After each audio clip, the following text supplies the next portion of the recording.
Ini adalah berkaitan dengan jawapan yang telah saya berikan dalam Dewan Rakyat sebentar tadi bagi menjawab soalan yang dikemukakan oleh Yang Berhormat Tuan William Leong Ji Kin, iaitu ahli parlimen daripada Selayang. Beliau telah menanyakan satu soalan yang cukup baik, iaitu sama ada kita perlu satu perundangan khusus untuk melindungi mereka yang mempunyai ketidakupayaan sama ada secara fizikal maupun mental.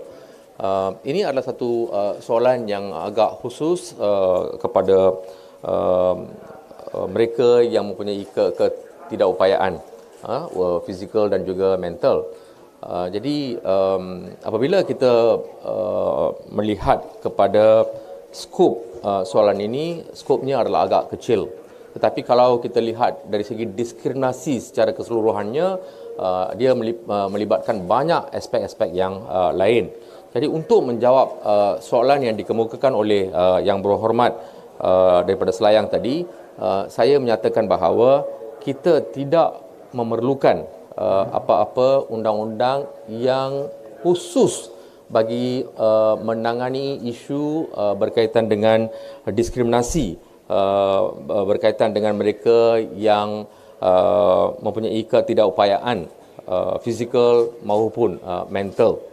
Ini adalah kerana daripada statistik yang sedia ada daripada Jabatan Tenaga Kerja Semenanjung Malaysia, setakat ini hanya terdapat 8 kes yang telah diadukan, di mana daripada 8 kes tersebut, 2 aduan diskriminasi berkaitan dengan bayaran tunai dan 6 lagi aduan diskriminasi berkaitan dengan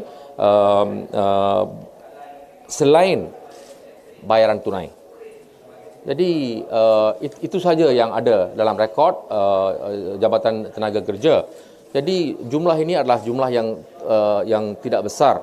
Tetapi saya tidak menafikan mungkin juga ada kes-kes yang tidak dilaporkan, yang tidak disiasat oleh pihak JTKSM. Jadi dalam 8 kes yang ditangani, 2/6, 8 kes yang ditangani oleh JTKSM, kesemuanya telah disiasat, semuanya tindakan telah pun diambil. Maka kita boleh menganggap bahawa kes-kes ini telah pun selesai. Jadi kalau kita lihat, memang dengan undang-undang yang sedia ada, memang ia adalah memadai untuk memastikan supaya diskriminasi seperti ini boleh dielakkan. Dan kita juga lihat bahawa pindaan kepada Akta Kerja 1955 juga telah dibuat dan telah berkuat kuasa mulai 1 Januari 2023. Dan Akta Kerja 1955 ini juga telah merangkumi aspek-aspek yang berkaitan dengan diskriminasi kerja. Satu peruntukan baru iaitu Seksyen 69F. Seksyen 69F telah dimasukkan ke dalam akta tersebut, di mana Ketua Pengarah Tenaga Kerja diberi kuasa untuk mendengar dan memutuskan apa-apa pertikaian berkaitan dengan isu diskriminasi berkaitan dengan pekerjaan. Jadi kuasa itu memang sememangnya sudah ada dalam Akta Kerja 1955. Kuasa ini adalah kuasa yang cukup kepada Ketua Pengarah Tenaga Kerja untuk menjalani sebarang penyiasatan kepada aduan-aduan yang dibuat oleh pihak pekerja. Dan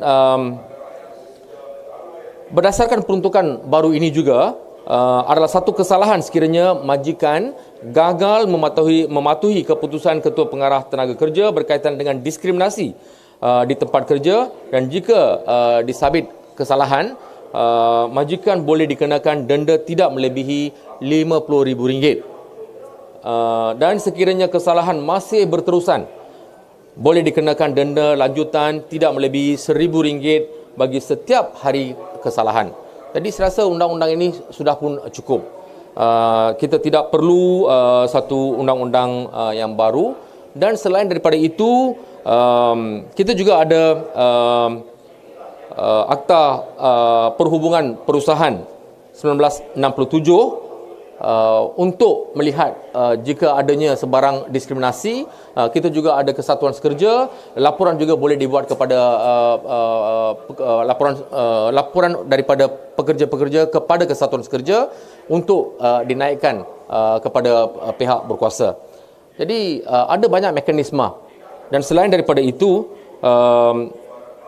memang walaupun tidak ada dalam undang-undang, tetapi memang pekerja-pekerja boleh membuat pengaduan berkaitan dengan apa jua diskriminasi melalui surat, melalui email, ataupun apa saja kaedah. Dan kita juga ada satu aplikasi khusus untuk menangani masalah ini, iaitu Working for Workers.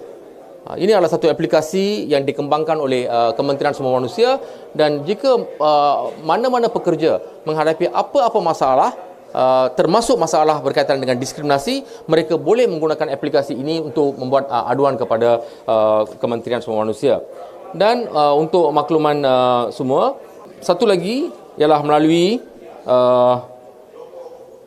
Akta Keselamatan dan Kesihatan Pekerjaan 1994. Ini adalah satu lagi akta yang boleh memberi perlindungan untuk semua pekerja, termasuk mereka yang menghadapi masalah fizikal maupun mental. Dan satu garis panduan bagi mencegah tekanan dan keganasan di tempat kerja tahun 2011 turut diterbitkan bagi menggariskan tindakan bersepadu terhadap permasalahan berkenaan dengan keganasan wujud di tempat kerja. Dan selain daripada itu,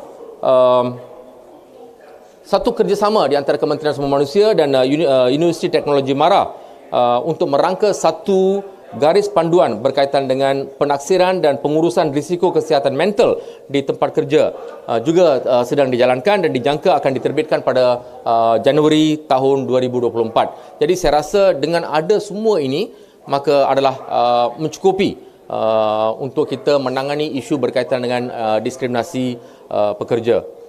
Jadi untuk itu kita tidak memerlukan satu legislatif ataupun perundangan baru yang khusus untuk menangani masalah ini. Walaupun kita lihat ada beberapa negara yang mempunyai undang-undang berkaitan dengan diskriminasi pekerja.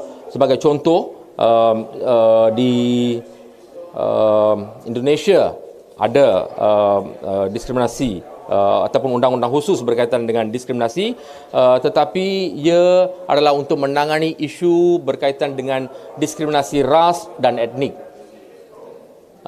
Begitu juga di United Kingdom ada undang-undang untuk menangani isu diskriminasi, termasuk diskriminasi untuk orang-orang yang tidak berkeupayaan dan juga kepada mereka yang menghadapi masalah mental. Begitu juga di Australia, di Kanada, di India ada undang-undang tertentu berkaitan dengan isu diskriminasi untuk orang kurang upaya dan juga untuk orang yang menghadapi masalah mental.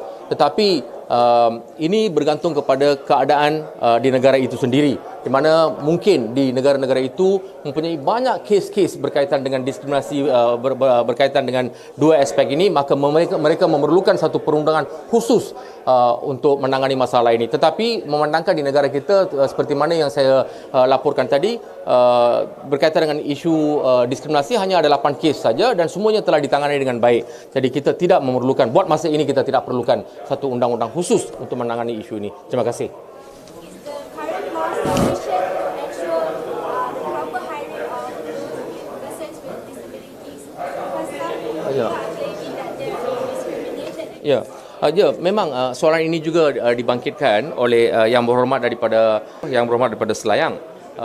Jadi mungkin ada beberapa kelompangan yang perlu kita lihat untuk memastikan bahawa tidak ada diskriminasi apabila seorang majikan sama ada daripada swasta maupun awam untuk mengambil mereka yang mempunyai ketidakupayaan ini. Tapi saya secara peribadinya sangat menggalakkan untuk memastikan bahawa tidak ada sebarang diskriminasi. Juga ada undang-undang tertentu di negara-negara tertentu di mana mereka tidak boleh mempersoalkan apa-apa ketidakupayaan yang dihadapi oleh seorang pekerja sebelum mereka diambil kerja.